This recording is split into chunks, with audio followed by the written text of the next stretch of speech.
everyone, it's Nicole from Nicole Loves Nails. Welcome to my channel. So today's video is for the Holiday 2023 collection from OPI. This one is called Terribly Nice. I know it is currently the end of September, but apparently it is now time to start talking about holiday releases, so here we are. So we have 14 polishes total, and there are a whole variety of finishes. We have shimmers, we have glitters, we have creams. So before we get into today's video, I got a couple of things to mention, and the first being, if you are new around here, hi, my name is Nicole. It is wonderful to meet you, and thank you very much for clicking on today's video. Do consider hitting subscribe if you enjoy nail polish and lifestyle related content. I upload new videos every single week on Tuesdays and Saturdays, and I also go live on Sundays. If you're in fact a returning subscriber, welcome back. How are you doing? Raise your hand if you are not ready for holiday. Me. I'm still celebrating Halloween, thank you very much, but here we are. I purchased this release from polishpick.com. They are currently available over there on pre-sale. This collection officially launches on October 1st. I've got links down in the description box if you want to pick this release up. And I will also link other places if like you want to shop this later on in the season, if you want to still celebrate spooky season.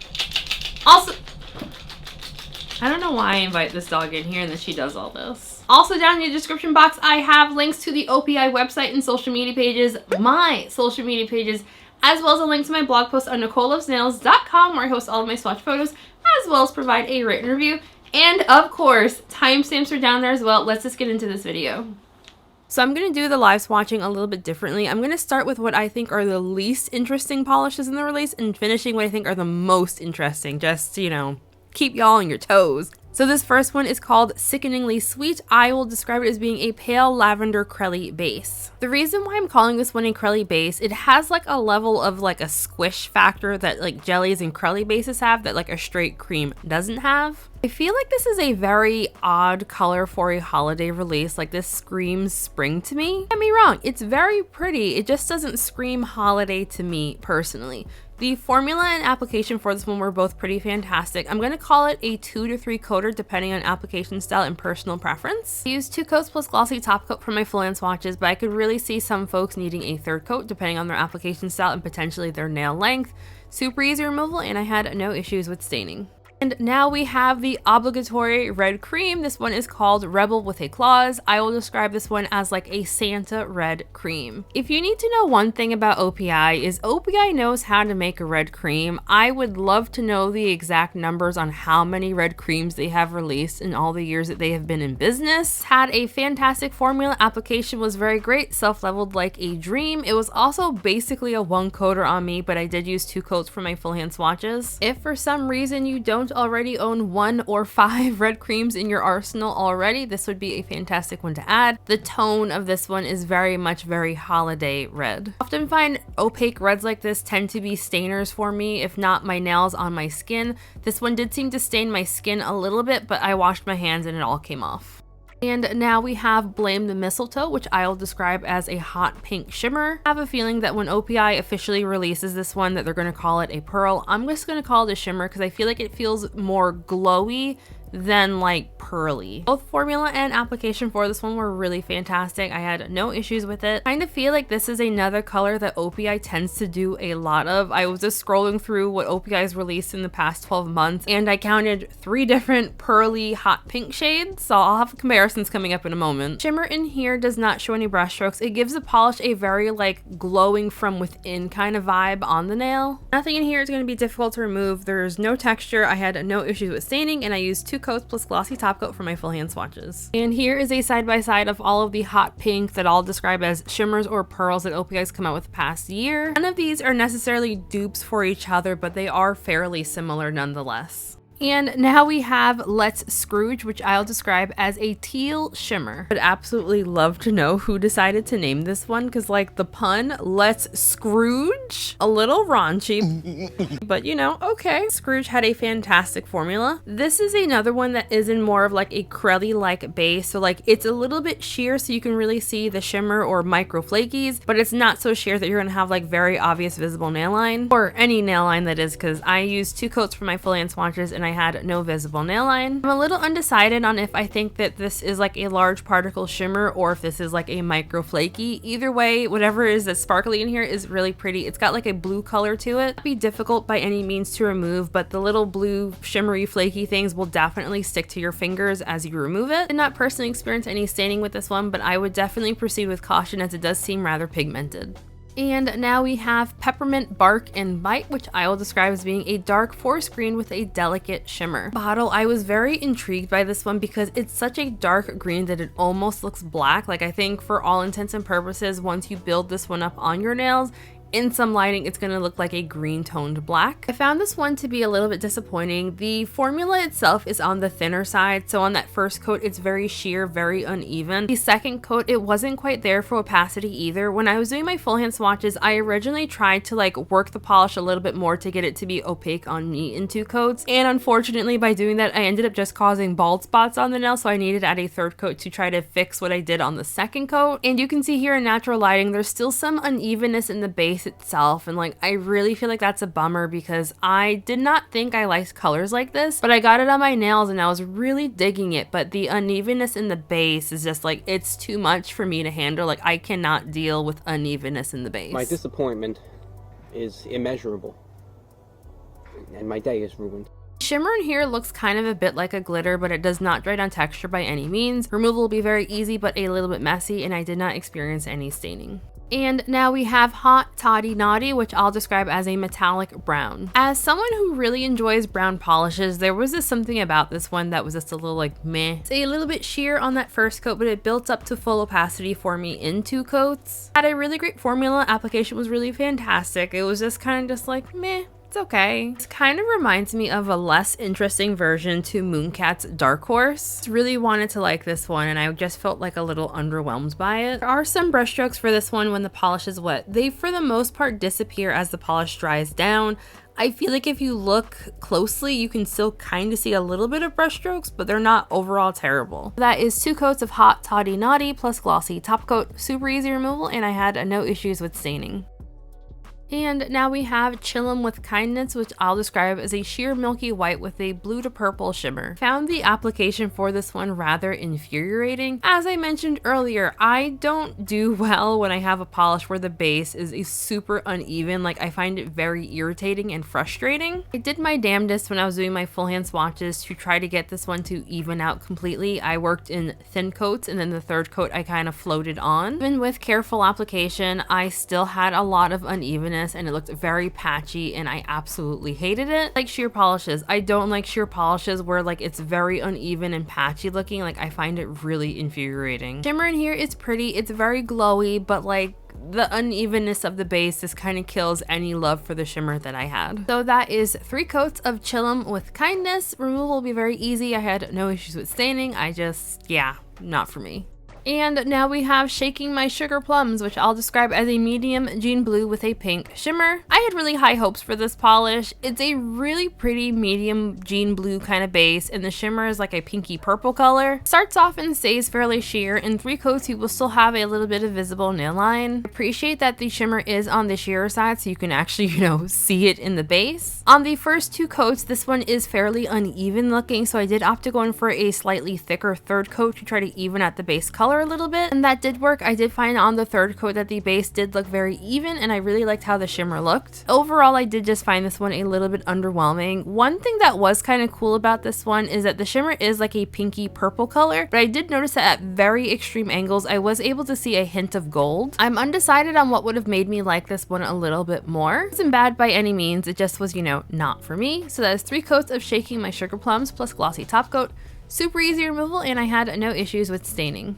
And now we have Salty Sweet Nothings, which I'll describe as a pale pinky nude with a silver metallic / pearl micro flaky. Salty Sweet Nothings is another sheer polish I think is going to need 3 coats to get kind of close to full opacity. However, where the last polish was very patchy and uneven, I found this one, it is so sheer and such a pale color that you can get away with 1 coat, 2 coats, or even 3 coats depending on what look you're going for. I personally like coverage the most in 2 coats, but I could see if you want to get a little bit more opacity going in for a third. standard. The kind of polish that me in the not so distant past probably would have said that this was trash. Not it. Like I don't like this one at all. However, me now, I actually really like this one. This was actually one of the polishes from the release that like I actually liked the most on me. This was one of the only polishes in the release where like my brain was like, ooh, I want to do nail art over this. So yeah, I liked it a lot. Micro flakies in here do not dry down textured, but they are going to be incredibly messy, both during cleanup as well as for removal. I recommend using the soak off method to take this one off just to make your life a little bit easier.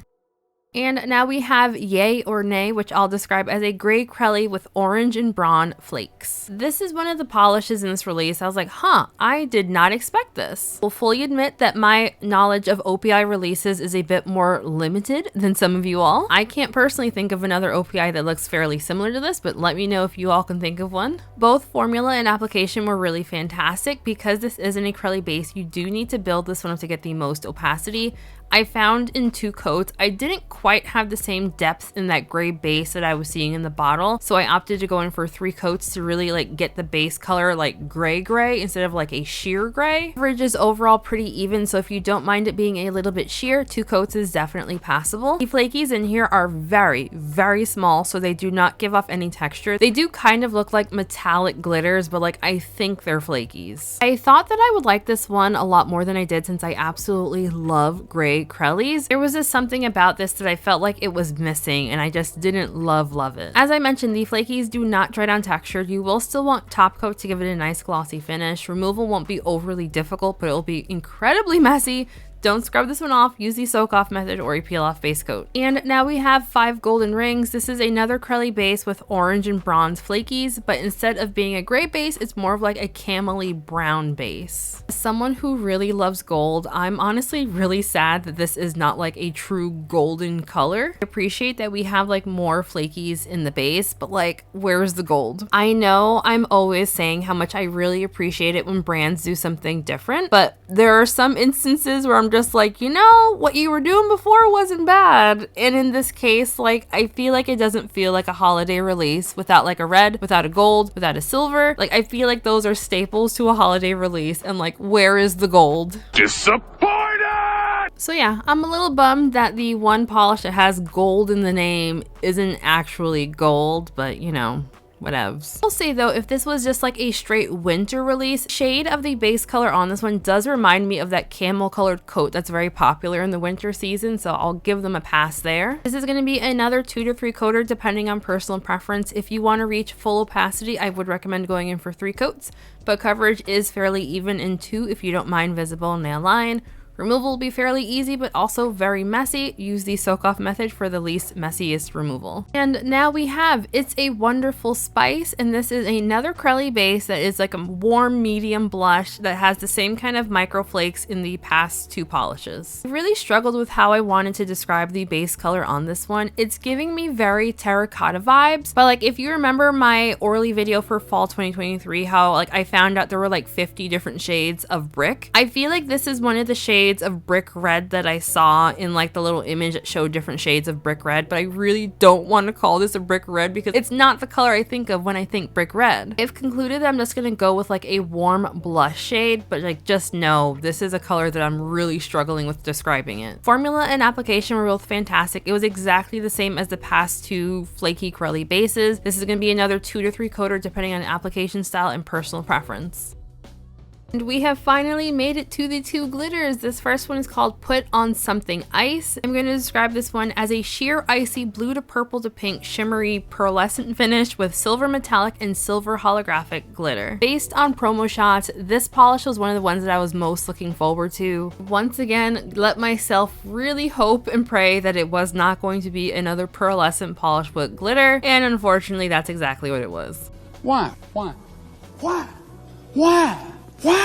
Based on the promo images for this release, I really let myself believe that this was going to be a white glitter crelly, which I fully recognize is on me for being foolish, but that's what I thought I was going to get. It's a very sheer polish. I used 2 coats for my fully on swatches, and I largely only used 2 coats because I was just so disappointed I didn't think a 3rd coat was going to make me like it anymore, so I just went with 2. And also based on past experience with OPI and this type of finish, I had a feeling that if I added a 3rd coat, the polish itself would just look rather chunky. Positive positive side, I don't hate this nearly as much in low light situations like what you're seeing here.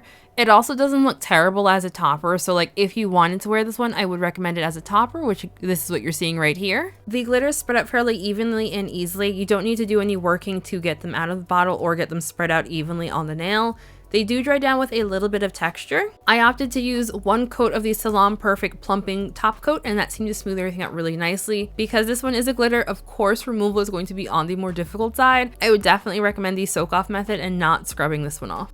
And now we have Hot and Cold, which I'll describe as a black pearl base with pink metallic and pink holographic glitter. This was the only polish in this release that I did end up having to add thinner to my bottle. I found it was just a little bit too thick for me to get even application. Once I added thinner, I did find that it applied a lot better and it didn't feel so like lumpy and gunky. The base itself is fairly sheer, so you're going to want to build this one up to get the most opacity. Like I just said a second ago, I really don't like doing 3 coats for these pearlescent glitter finishes because I feel like the more coats you do, the more just like textured and not great looking they look.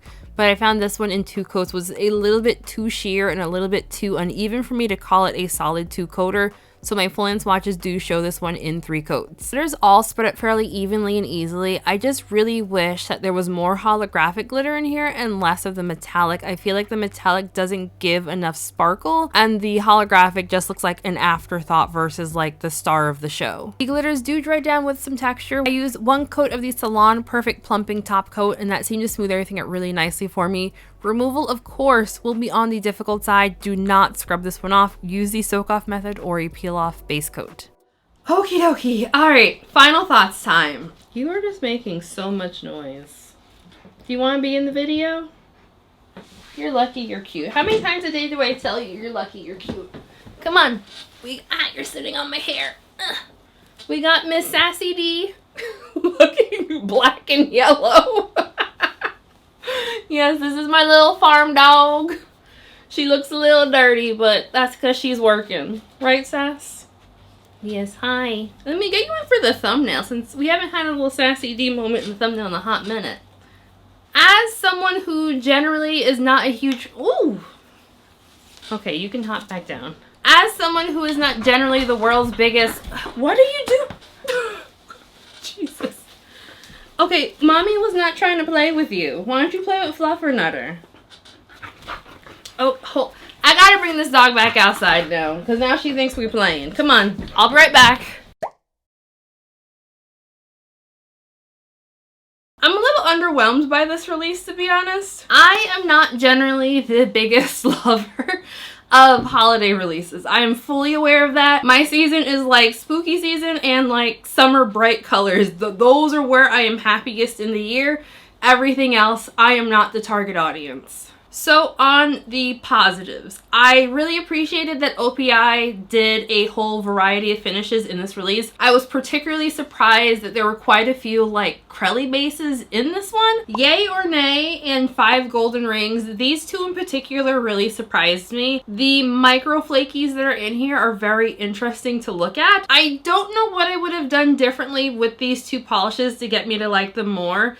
As is, like I'm kind of like, It's definitely a no for me, dog. I was really hoping to fall absolutely in love with the glitters, but I know OPI's past couple of glitter releases, they just love that pearlescent glitter combination. I don't like them. I feel like the only time I really enjoy when OPI does like the glitter and the shimmer combinations are when like the color combination is just so ugly that like it checks the box into Prugly category for me. So like it's so hideous and ugly that I absolutely love that they did it. And the glitters in here just weren't ugly enough to get me to like them. And I suppose I guess they weren't pretty enough either. They were neither pretty nor ugly enough to get me to like them either way. I have a strong dislike for combining like metallic glitters and holographic glitters. Like I don't hate it as much when it's like a mixer of hollow and like matte. But I don't know, I just kind of feel like when I see a mixture of holographic glitter and then metallic glitter in that same color scheme, that like my mind just automatically feels like they were trying to cut costs and not use as much holographic. I'm not saying that's what they did. I'm just saying that's just what I always think like as a customer buying polish, is that's where my mind goes. Because rarely do I think the metallics like added something special as opposed to what the holographic would have done.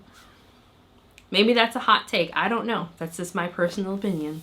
You know, that's just my opinion. Everybody got an opinion. Everybody got something to say. One thing of note that I thought was particularly funny, if you caught my Mooncat review for their, what do I want to call it, Masked Bandits. It was Band of Mischiefs. If you caught my Band of Mischiefs my Band of Misfits review when I mentioned Moonicorn, how like if it didn't have the shimmer and the holographic, I probably would have hated it. Oddly enough, Sickeningly Sweet is very similar. Oh, actually, is it? Okay, they're not that similar now that I have them side by side, but this is another like pale lilac-y color. This is not a color I really gravitate strongly towards. Like I've said this 1,000 times, like it's not for me. But like there was something about this being in more of like a crelly-like base that I didn't hate it. I was kind of surprised, and I actually kind of liked it. I thought it was kind of cute, which I was not expecting. If this was in more of a cream base, I probably would have like hated it. But as a curly, I didn't mind it as much. It was actually kind of cute. I really like that there's a variety of finishes. Earlier today, I was looking back at some of OPI's past holiday releases because this is 1 year now that I've been doing OPI reviews on the channel. As I mentioned in my first OPI review, OPI was never like my favorite mainstream brand. I didn't buy a lot from their releases. Like I don't have them like memorized as much as I do for like China Glaze. So like I was looking back at some of their past holiday releases to kind of see like what's their normal for them to do, and it seems like they always have like a lot of glitter. It's always like a bigger than normal release. Dee Dee Danielson, can you please stop hold on. Jeez Louise, I can't get anything done with you children. As I was saying, so I looked at some of OPI's past holiday releases.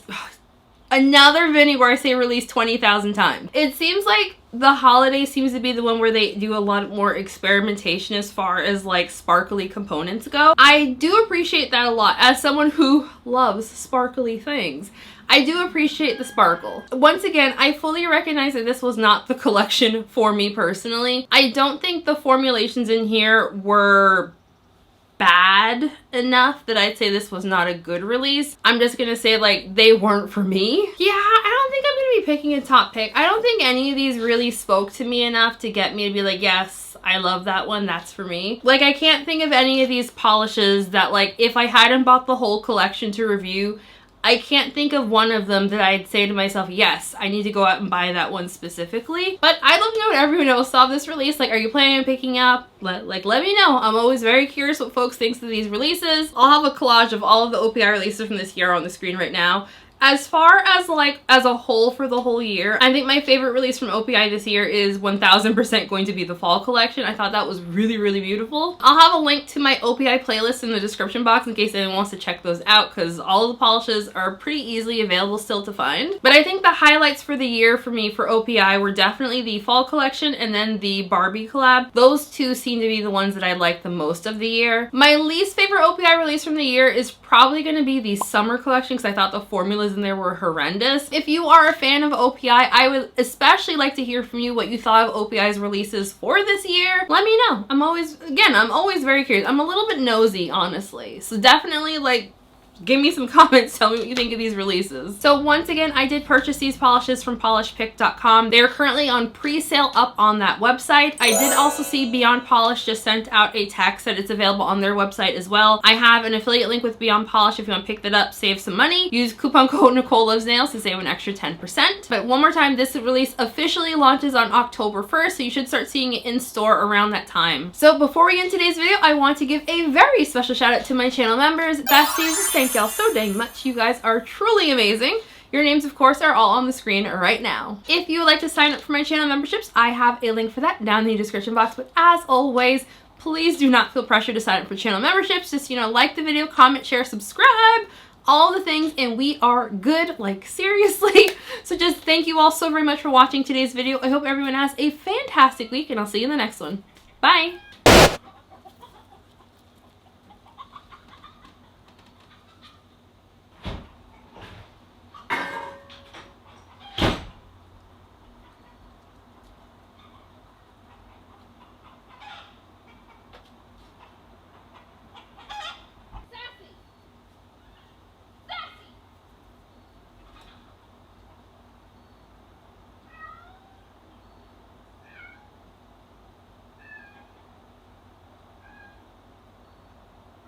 Were you entertaining folks for me, Dee Dee?